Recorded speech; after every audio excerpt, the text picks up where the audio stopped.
కి film industry తరఫున ధన్యవాదాలు.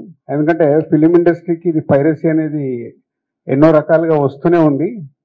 ఈరోజు టెక్నాలజీ పెరిగిన తర్వాత దాన్ని 4 months నుంచి ఓల్డ్ టీమ్ కష్టపడి ఒక 1 month బ్యాక్ ఇండస్ట్రీ నుంచి అందరినీ పిలిచి వాళ్ళు ఎక్స్ప్లెయిన్ చేయడం జరిగింది ఎక్కడ ఎలా జరుగుతుందని. సో ఆ రోజే మాకు అర్థమైంది ఇండస్ట్రీకి. సో దీనిపైన మేము ఇంకా ఇండస్ట్రీ తరఫున చాలా జాగ్రత్తలు తీసుకోవాల్సి ఉంది.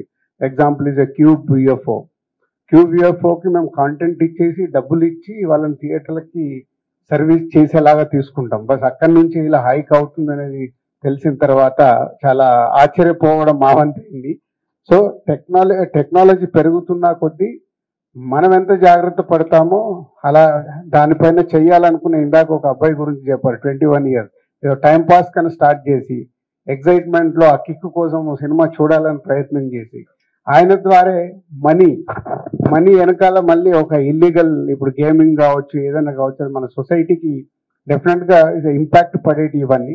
So not only cinema industry, దీని ద్వారా ఈరోజు సినిమా ఇండస్ట్రీకి ఎంత ఇంపాక్ట్ పడుతుందో జిఎస్టీ రూపంలో ప్రభుత్వాలకి 18% రెవెన్యూ వస్తుందండి. ఇది అందరు చాలా ఇందాక 3000 crores రెవెన్యూ జనరేట్ అయి ఉంటే దాని ద్వారా 18% గవర్నమెంట్ రెవెన్యూ ఉంది దాంట్లో.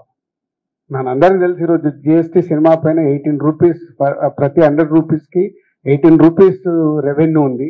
3000 crores అంటే గవర్నమెంట్కి రావాల్సిన రెవెన్యూ కూడా పోతుంది.